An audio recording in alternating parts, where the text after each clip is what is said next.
En fait, je parle aujourd'hui du professeur Maurice Kamto parce que je me suis rendu compte de quelque chose depuis un certain moment.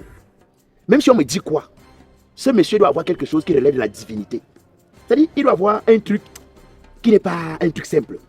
Parce que depuis que l'élection présidentielle est annoncée, j'observe les bagarres qui se passent autour de l'élection présidentielle. Mais c'est une seule chose dont nous pouvons être tous d'accord. C'est que presque tout le monde s'unit contre un seul homme. À un moment donné, au lieu que je trouve le danger, moi je trouve plutôt que si tout le monde se réunit contre quelqu'un, ça veut dire que cette personne-là doit être spéciale. Oui, parce que chez nous, on n'a pas souvent l'esprit de solidarité. On est solidaire que pour détruire. Et lorsque vous voyez les gens parler tous le même langage contre une personne, ça veut dire que la personne a refusé de siéger avec eux. Ça veut dire que la personne a refusé de jouer à leur jeu. Et j'ai l'impression que le professeur Maurice Kamto a refusé de jouer au jeu des autres politiciens, intellectuels, membres de la société civile. Bref, il a refusé de jouer au mauvais jeu. Parce que j'observe ce qui se passe depuis un certain moment donné. Je dis que je parle, j'ai envie de me taire. Mais comme j'ai dit, nous sommes dans une période cruciale, capitale. Les gens doivent savoir que nous sommes dans une période où chaque citoyen doit prendre sa responsabilité en main. Ne rien dire parce qu'on a peur qu'on nous traite de sympathisants ou de militants d'un parti politique, ce serait être complice de ce qui arrive à ce pays, de ce qui nous arrive au quotidien, sans le savoir. Et il faut que les gens le sachent.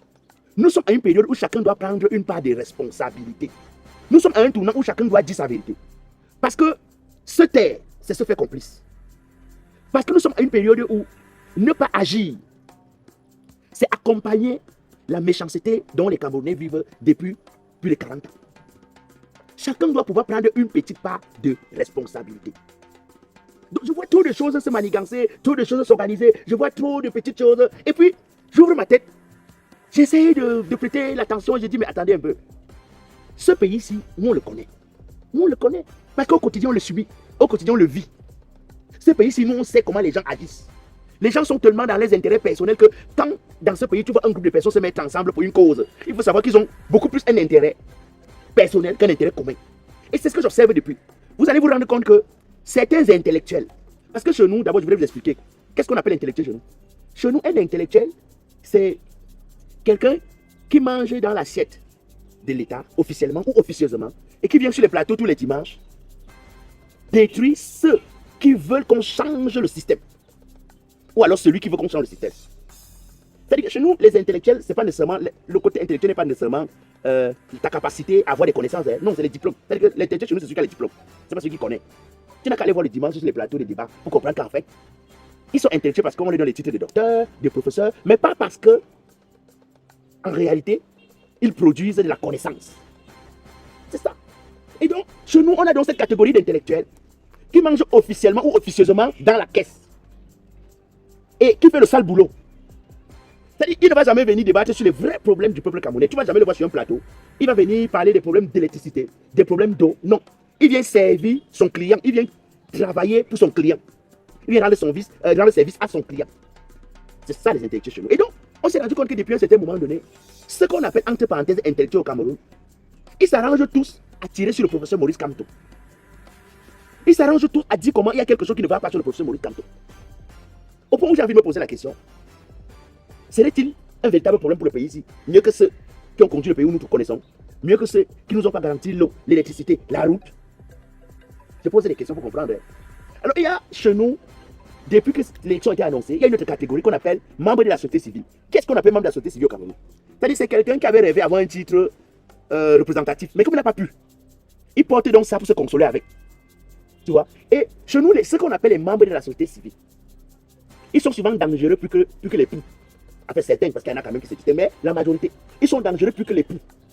C'est aussi des gens qu'on utilise, et vous n'avez qu'à observer depuis que cette élection a commencé, comment est-ce que ce soit à travers les pages Facebook, que ce soit à travers les chaînes de télévision, les émissions dans lesquelles ils passent, vous n'allez qu'à avoir leur démarcation, leur démarche.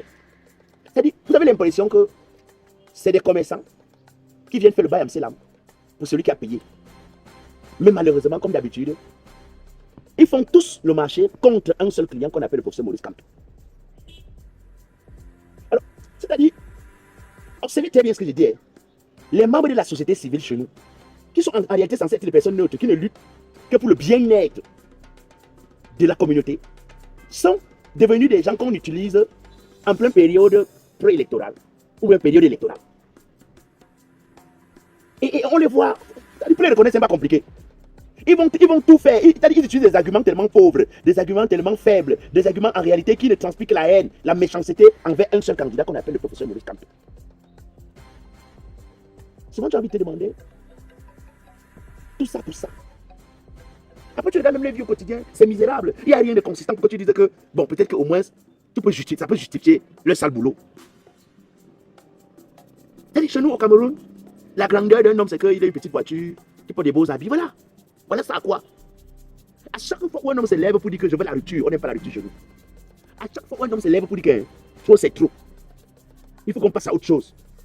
Quelques maigres personnes qui ont pu tromper le peuple en donnant l'impression qu'ils étaient du côté du peuple, qui se sont positionnés comme les défendeurs du peuple, mais qui en réalité sont des infiltrés. Ils s'arrangent à détruire celui qui serait un vrai problème pour le système qui est installé depuis plus de 40 ans. Ça, c'est la réalité qu'on ne vous dit pas. Ça, c'est la réalité qu'on ne vous dit pas. Et on les appelle membres de la société civile.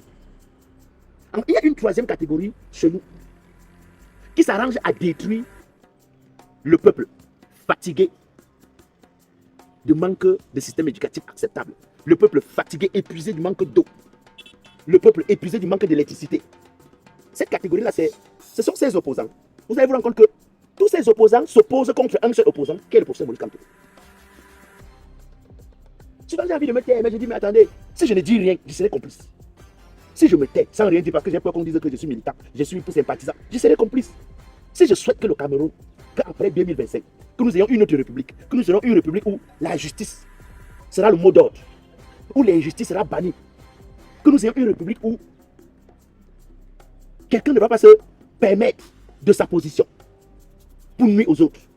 Si je souhaite que nous ayons une république où le sous-préfet, le préfet, le gouverneur, ils ne vont pas se constituer à la place du parti au pouvoir. Ils ne vont pas faire le travail du parti au pouvoir dans les villages, dans les régions.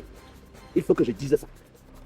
Il faut que je vous dise que... Donc, il y a une catégorie d'opposition. En fait, vous êtes dans un pays où vous avez toute une opposition qui s'oppose contre un opposant. Vous avez envie de vous poser la question. Mais comment tout le monde... C'est-à-dire que vous avez toute une opposition qui s'oppose contre un opposant. Finalement, vous vous demandez, mais est-ce que ce n'est pas finalement cet opposant-là qui a la vérité?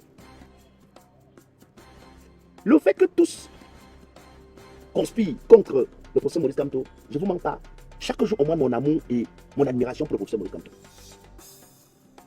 Vous avez la société civile, elle s'attaque au professeur Maurice Kamto. Vous avez ce qu'on appelle les intellectuels, ils s'attaquent contre le professeur Maurice Kamto. Vous avez les opposants, au lieu de s'opposer contre. Parce que ce qui est surprenant, c'est que le professeur Maurice Kamto, lui, il ne détient ni le pouvoir dont un opposant est censé guetter. Il ne détient pas le pouvoir. C'est-à-dire que ce n'est pas lui qui a le pouvoir. En réalité, l'adversaire de l'opposé est censé être le parti au pouvoir parce que c'est là son chemin. Son chemin mène vers là. Mais ça, ce n'est pas le terrain. Le terrain, c'est Kamto. Comme ça ne suffit pas, vous avez des opposants qui passent tout le temps à s'opposer à Maurice Kamto. Vous avez envie de demander, mais attends un peu. C'est Kamto qui a l'administration qui méprise tous les jours les opposants et qui les empêche de se déployer. Attaquez-vous, bon Dieu, bon sang. Attaquez-vous à votre cible. Donc, tout ceci, chaque temps me fait réfléchir. J'ai envie de me poser la question. Si ce n'est pas que Kamto dérange vos affaires, si ce n'est pas que Kamto ait un problème pour vos affaires, pour vos business, qu'est-ce qui peut justifier que vous laissez la cible, que vous laissez l'endroit où ça se passe, pour aller vous attaquer à quelqu'un qui, lui, ne détient ni le pouvoir? Vous allez vous rendre compte que ce sont les opposants qui sont plus inquiets de ce que le MS ne pourra pas candidater. C'est-à-dire qu'un opposant qui est censé se concentrer sur son ambition, son envie d'avoir le pouvoir, est plutôt concentré sur quand on ne pourra pas être candidat, le MS ne peut pas candidater. Tu as envie de te demander, mais attends, c'est un vrai opposant ça. C'est-à-dire que toi, tu as ton parti politique. Concentre-toi sur ton parti. Mets l'énergie de ton côté pour pouvoir gagner l'élection présidentielle à venir. Mais toi, tu te préoccupes plus de si quand tu seras candidat.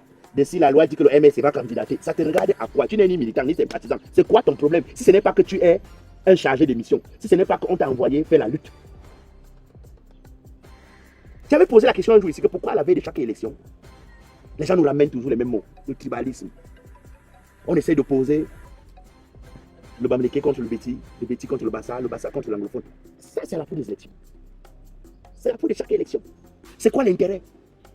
Qu'est-ce qu'on recherche au fond? Pourquoi on fait ça?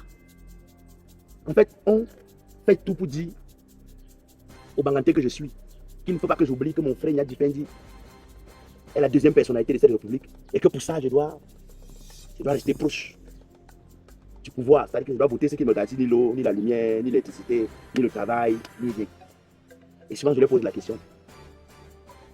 Est-ce que vous êtes sûr que mon frère du village se sert de sa position pour aider le village, ou alors il se sert du village pour aider sa position, pour maintenir sa position? Parce que la vérité, c'est qu'ils se servent de leur position au village, de leur situation au village, pour maintenir leur position. Ils ne se servent jamais de leur position pour soutenir le village. Donc, toi et moi qui sommes au quartier, qui n'avons pas de trucs, qui n'avons rien là, c'est nous qui subissons. Parce qu'on nous fait croire que c'est notre frère qui est là. Ce qui est intéressant, c'est que vous allez vous rendre compte. Et c'est là où je dis que c'est pourquoi à un moment donné, je ne peux pas me taire, je dois parler. Depuis que j'écoute le professeur Maurice Kamto, première des choses, il a un seul adversaire. Le RDPC et son candidat. C'est-à-dire que, vous avez encore, il parle du RDPC à chaque fois de son candidat, mais jamais d'un opposant. C'est-à-dire que quelqu'un me balance une image où un jour il a dit que je suis contre tel opposant, ou je ne suis pas d'accord avec tel opposant. Non, sa cible est claire. C'est le pouvoir. Sa cible est claire. C'est-à-dire que c'est la chaise qui permet de donner une véritable orientation à un pays.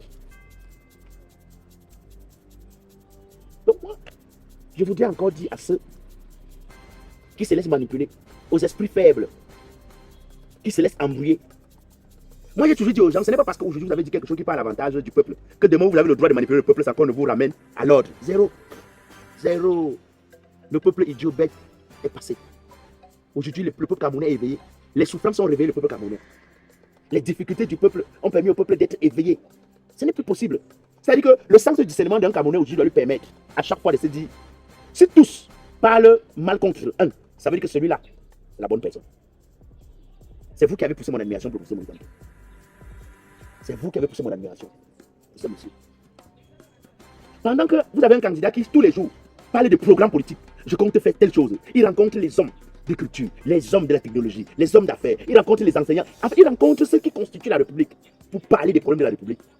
Vous êtes sur Facebook, sur TikTok, vous êtes dans les émissions de débat pour parler de lui, vous en tant qu'opposant.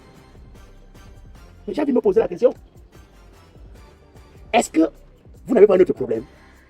Est-ce que le type là, est-ce que votre intention c'est vraiment d'avoir le pouvoir? Parce que pour ceux qui veulent avoir le pouvoir est tellement difficile à conquérir dans un pays comme le nôtre, où on refuse de revoir le code électoral. Dans un pays comme le nôtre, où on sait que d'avance l'élection serait déjà gagnée dans les esprits et autres. Au lieu que tu gagnes ton énergie pour te concentrer à comment faire pour détruire la barrière afin de gagner l'élection, toi tu as plus d'énergie à parler d'un autre opposant comme toi. Non, ça veut dire qu'en fait tu n'as pas l'ambition d'avoir le pouvoir. Ton intention au fond, c'est juste de détruire quelqu'un qui pourrait détourner le pouvoir de ceux qui ont le pouvoir. Parce que souvent on accuse ceux qui ont le pouvoir, qui gèrent directement le pouvoir, alors qu'ils se maintiennent avec ce qu'on appelle les bras séculiers. C'est-à-dire que les soutiens. Les soutiens. Vous savez, un opposant qui joue les opposants, pourtant il sert les intérêts du pouvoir, est plus dangereux. Est plus dangereux que le pouvoir. Je vais vous dire. Un opposant qui joue les opposants, alors qu'il sert les intérêts du pouvoir, est plus dangereux que le pouvoir. Mieux le pouvoir, parce que c'est clair que le pouvoir ne nous aime pas. Ils ne nous ont pas donné l'électricité, ils ne nous ont pas donné l'emploi, ils ne nous ont pas donné la lumière, ils ne nous ont pas donné l'eau, ils ne nous ont pas donné la stabilité. On a les crises au nozo, on a les crises de Boko Haram. Donc, il y a un nombre de choses, on a manque de route, des choses qui font que nous disons qu'ils ne nous aiment pas. Parce que si vous nous aimez, vous nous garantissez un minimum. Les autres pays ne font pas la magie. On voit partout ailleurs des pays qui sont moins riches que notre pays, qui ont moins de ressources, qui se développent, qui arrivent à se construire. Donc quand le pouvoir en train de Marie par le faire pendant 43 ans, je vous ai toujours dit, hein, quand vous avez des gens qui ont dirigé un pays pendant 43 ans et qui n'ont pas pu apporter le minimum à ce pays-là, vous comprenez très bien qu'ils sont arrivés à la saturation, ils ne peuvent plus. C'est plus possible. C'est plus possible. Au moins, si c'est honnête, c'est officiel qu'ils ne peuvent pas. C'est officiel qu'ils ne nous aiment pas. C'est officiel qu'ils ne font rien pour nous. Mais l'opposant qui joue l'opposant, qui manipule le peuple, qui détourne l'attention du peuple, qui joue les troubles faits, il diminue les votes de l'opposition pour que l'opposition ne puisse pas gagner. C'est dangereux. Très dangereux. C'est un criminel. N'oubliez pas de vous abonner. Abonnez-vous massivement. Opération 1 million de followers. Et likez. Laissez un commentaire si ça vous a plu. Et c'est tout. Aidez-moi à partager au maximum. C'est pas ça? C'est ça.